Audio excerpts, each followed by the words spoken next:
بسم اللہ الرحمن الرحیم۔ فیکٹیکل کے معزز ناظرین کو السلام علیکم۔ ناظرین محترم، انسانوں کی جب کسی کے ساتھ دشمنی ہو جائے تو پھر چاہے ان کا دشمن ان کے سامنے پانی کو ترستے ہوئے پیاسا مر جائے، وہ اسے پانی کا ایک گھونٹ بھی دینا گوارا نہیں کریں گے۔ لیکن انسانوں کے برعکس جانور جب کبھی اپنے دشمن جانور کو کسی مشکل میں گرفتار دیکھتے ہیں تو وہ تمام تر قدرتوں کو بھلا کر صرف اور صرف اس کی مدد کرنے کی کوشش کرتے ہوئے بھی نظر آئے ہیں۔ لیکن ضروری نہیں ہے کہ ایسا ہی ہر بار ہو۔ کچھ ایسی ہی کہانی یہ بھی ہے۔ آسٹریلیا کا ایک کسان یہ سوچ رہا تھا کہ اس کی مرغی انڈوں پر بیٹھی ہے، لیکن جب وہ قریب سے دیکھتا ہے کہ اصل میں یہ مرغی کس پر بیٹھی ہے تو اس کے پیروں تلے زمین ہی نکل جاتی ہے۔ اور آج کی ویڈیو میں ہم اسی بارے میں ناظرین کو آگاہ کریں گے۔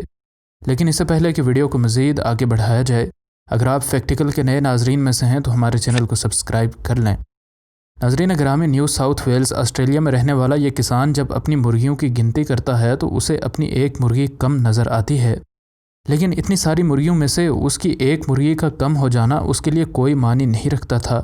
اس کی ایک وجہ یہ بھی تھی کہ یہ مرغی اکثر اوقات کہیں گم ہو جایا کرتی تھی اور بعد میں خود ہی واپس بھی آ جایا کرتی تھی۔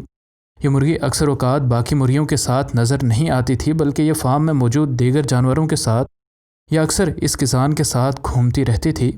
کچھ دن جب وہ واپس نہ آئی تو کسان نے آخر اس کو ڈھونڈنا شروع کر دیا۔ ڈھونڈتے ڈھونڈتے آخر وہ اس جگہ پہنچ گیا جہاں یہ بیٹھی تھی۔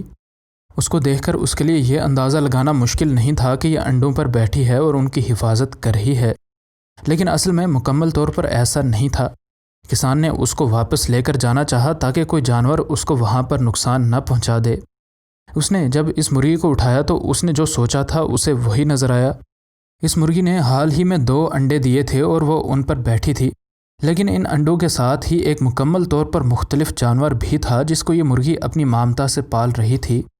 اس نے اس کو اٹھا کر گھر کی طرف ہانکا، لیکن وہ بجائے گھر جانے کے واپس بھاگتی ہوئی اپنے ہونے والے بچوں اور اس مافوق الفطرت بچے کی حفاظت کے لیے آ گئی۔ اس نے اپنے پروں کے نیچے اس چھوٹے سے جاندار کو چھپایا اور اس کے بعد ایک ایک کر کے ان دونوں انڈوں کو اپنے پروں کے نیچے کر دیا۔ اس کسان کو بھی اب تشویش ہو رہی تھی کہ یہ کس عجیب و غریب جانور پر بیٹھی ہے، لیکن اس مرغی نے اسے صحیح کر کے دیکھنے کا موقع ہی نہ دیا۔ اس کسان نے اس کو ایک بار پھر اٹھایا تو اس بار اس جاندار کا چہرہ اس کو نظر آ ہی گیا۔ یہ ایک بلی کا چھوٹا سا معصوم بچہ تھا۔ کسی وجہ سے یہ مرغی اس بلی کے بچے کو اپنا چکی تھی اور اس کی بالکل ویسے ہی حفاظت کر رہی تھی جیسے وہ اس کا اپنا بچہ ہو۔ ممکن ہے کہ اس کی ماں مر گئی ہو اور یوں اس مرغی نے اس کو اپنا لیا ہو، لیکن جو بھی ہو، بلیاں نہ تو مرغیوں کے لیے اور نہ ہی چوزوں کے لیے کسی بھی طرح دوستی کے قابل ہو سکتی ہیں، کیونکہ وہ کسی بھی وقت موقع ملنے پر ان کا شکار کر سکتی ہیں۔ اس ازلی دشمنی کے باوجود یہ مرغی اس بلی کے بچے کو بالکل ویسے ہی پال رہی تھی جیسے کہ وہ اس کے اپنے بچے ہوں۔ مرغیوں کا کسی اور جانور کے بچوں کی یوں حفاظت کرنا کوئی نئی بات نہیں ہے۔ اسی طرح کا واقعہ ایک اور کسان کے ساتھ بھی ہو چکا ہے، جس نے اپنی ایک مرغی کو بھی انڈوں کے اوپر بیٹھے دیکھا، لیکن اس کے ساتھ بھی ایک اور نسل کا جاندار تھا جس کی وہ حفاظت کر رہی تھی۔ اس کسان نے معلوم کیا تو اس کو پتہ چلا کہ یہ ایک بلی کا بچہ ہے جس کی یہ مرغی حفاظت کر رہی ہے۔